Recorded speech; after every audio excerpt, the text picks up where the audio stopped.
Hi Telugu మిత్రులకు స్వాగతం. Market 300 points తగ్గి ఒక రికార్డు సృష్టించింది. ఎలాంటి రికార్డు అంటే 2021లో అకౌంట్ ఓపెన్ చేసింది. 2021 దాదాపు 2 నెలలు అయిపోతున్నది కదా, జనవరి ఫిబ్రవరి అంటే ఒక 40 రోజులు 50 రోజులు. రికార్డు ఏంటంటే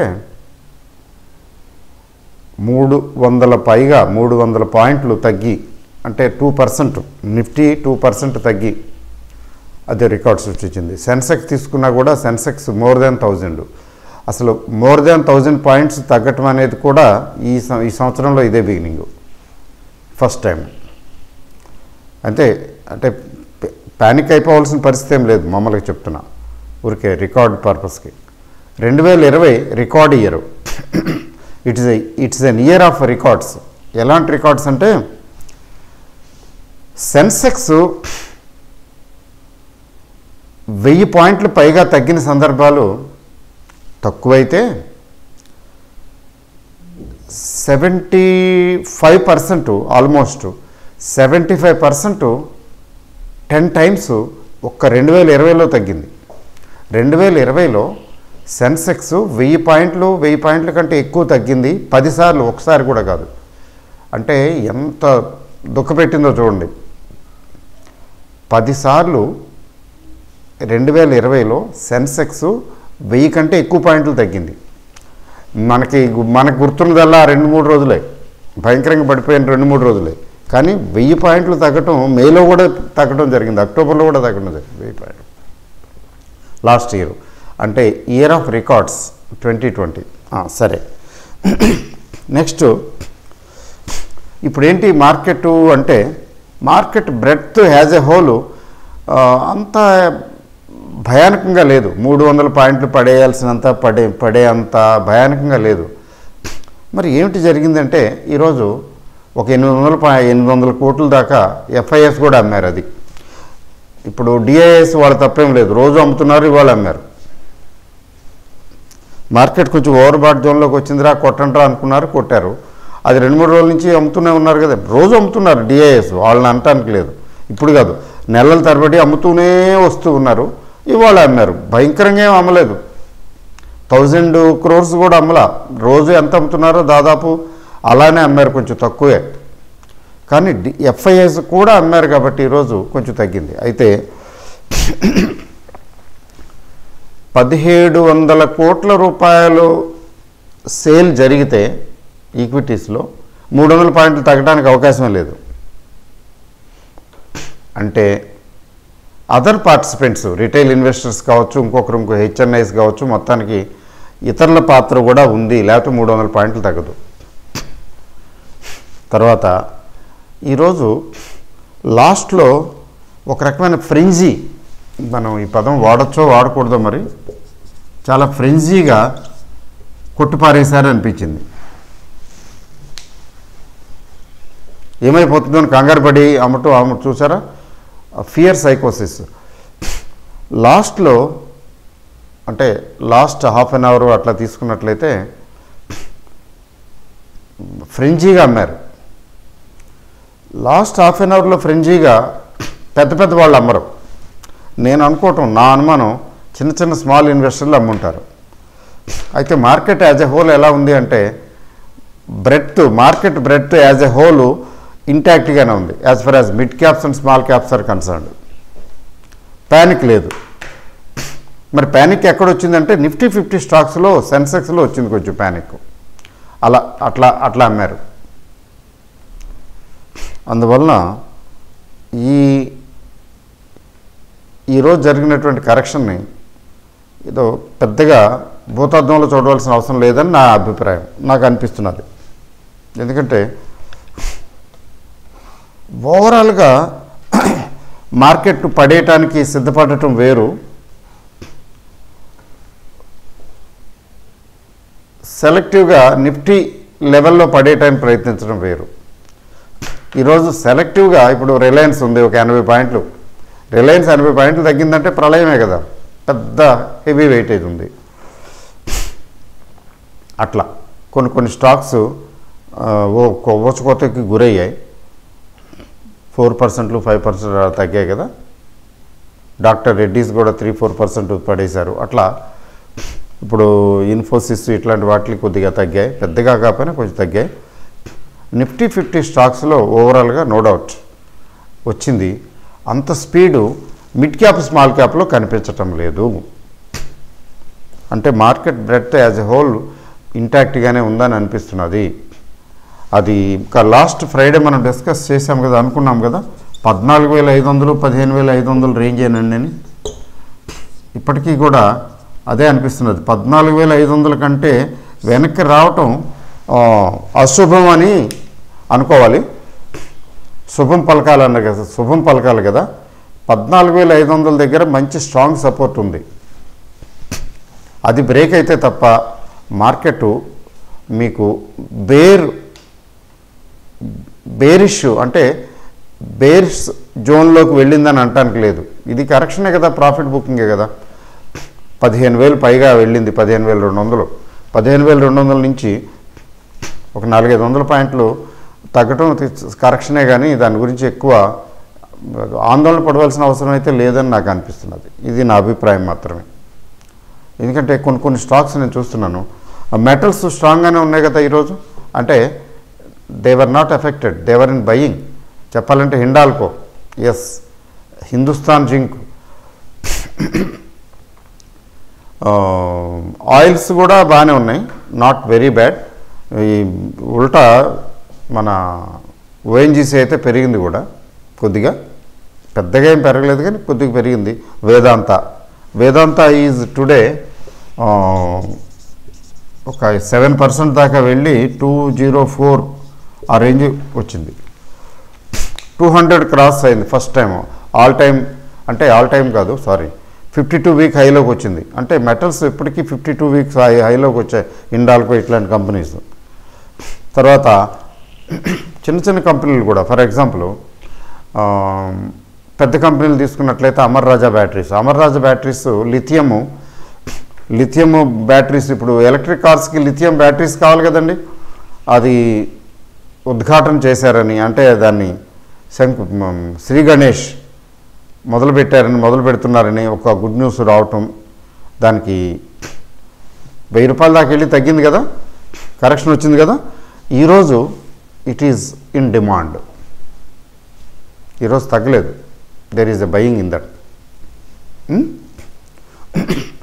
అయితే చిన్న కంపెనీలు, జేకే సిమెంట్ చూడండి, చిన్న కంపెనీయే, ఇప్పుడు కొద్దిగా పెద్దదైంది ఈ మధ్యన, 1.5 టైమ్స్ ఏమో పెరిగి.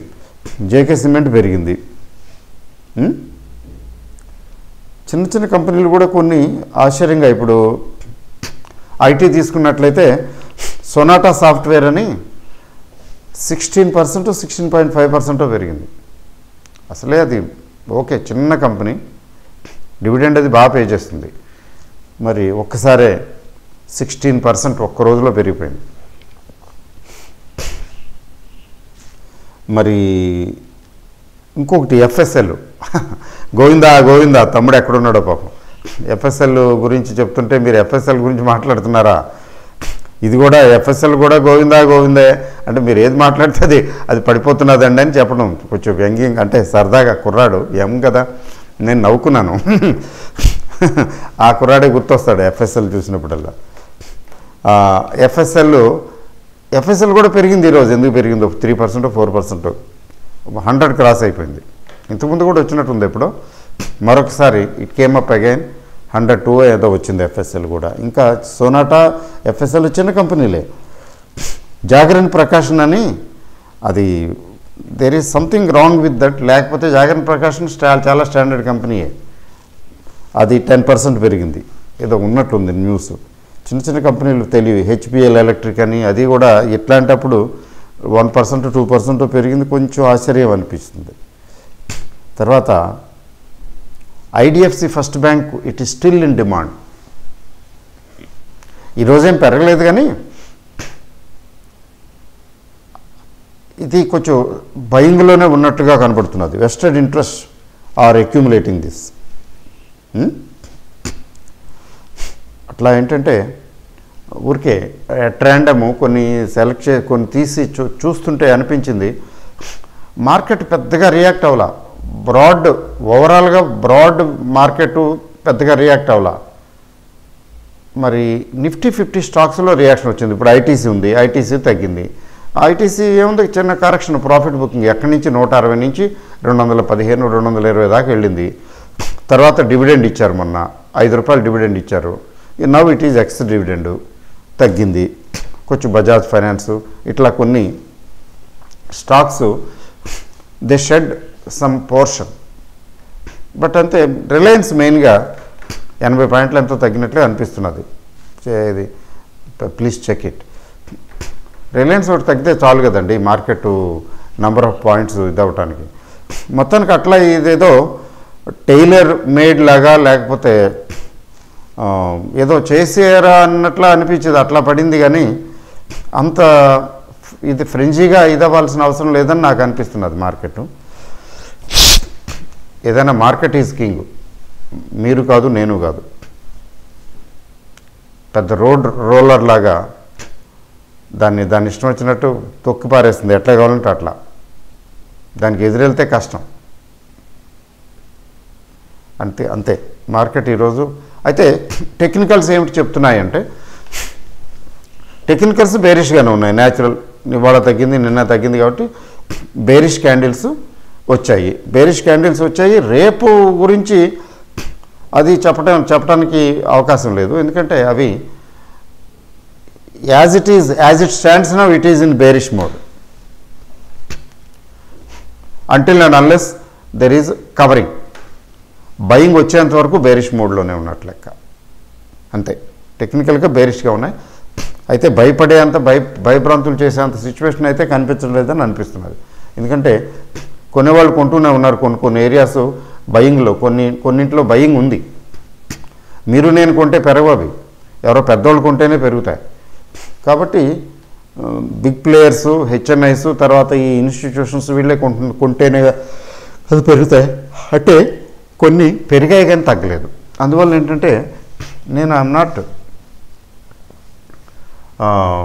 నాట్ ఇన్ ప్యానిక్ సిచ్యువేషన్ ఏం లేదు.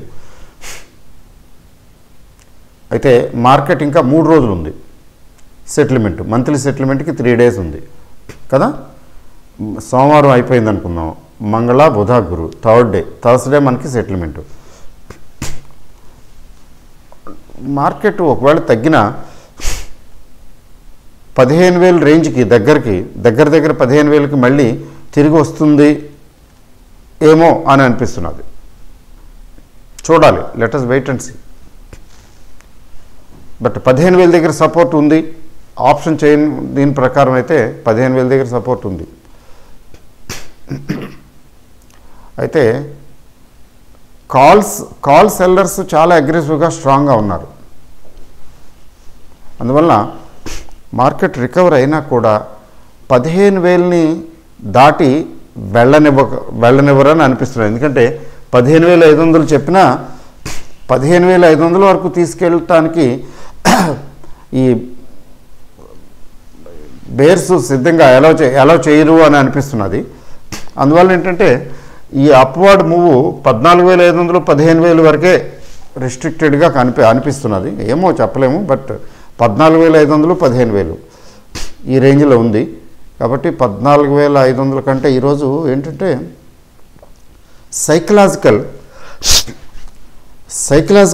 సెల్లింగు, సైకలాజికల్గా ఫ్రెంజీగా వీళ్ళు సెల్ చేశారని అనిపిస్తున్నది. ఈరోజు ఎక్కడి నుంచి అయితే దిగిందో, ఎక్కడి నుంచే ఉంది, 14,900 ఎంతో 900 చిల్లర దగ్గర నుంచి దిగింది కదా. మళ్ళీ ఆ లెవెల్కి మరొకసారి it may come back any time. అందువల్ల ఏంటంటే ప్యానిక్ అవ్వాల్సిన పరిస్థితి అయితే నాకైతే అనిపించడం లేదు. సజావుగానే ఉంది మార్కెట్. కరెక్షన్ ఇప్పుడు వచ్చింది, కరెక్షనే, ప్రాఫిట్ బుకింగు ఆ మాత్రం ప్రాఫిట్ బుకింగ్లు ఉండాలి కూడా. ప్రాఫిట్ బుకింగ్లు మనం కూడా చేసుకోవాలని డిస్కషన్ అనుకుంటూ ఉన్నాం కదా. అలాగే మనలానే మరి బిగ్ ప్లేయర్స్ కూడా ప్రాఫిట్ బుకింగ్ కొద్దిగా చేసుకుందామని చేసుకుంటారు కదా. What is wrong? అంతే తప్ప ప్యానిక్ సిచ్యువేషను అయితే ప్రస్తుతం లేదు.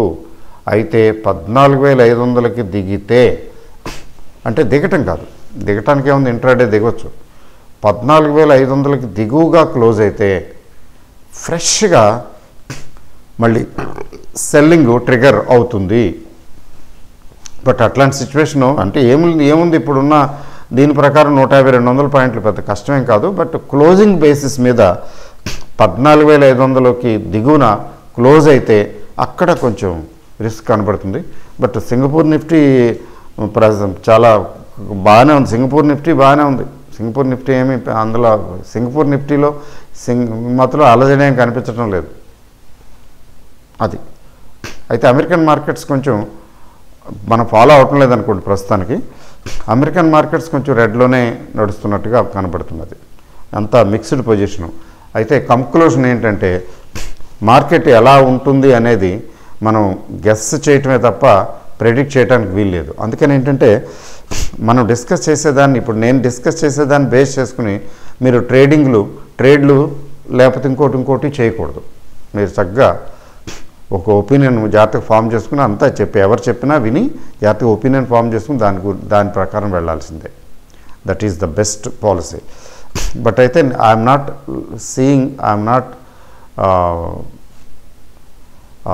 Tracing any panic. I'm not racing any panic in the market. ఇది హెల్దీ కరెక్షన్ అనగానే నేను భావిస్తున్నాను ఇప్పటి వరకు కూడా. తర్వాత ఎట్లా ఉంటే అట్లా మార్కెట్ తన ఇష్టం, మనమెవరం. All the best. Good night.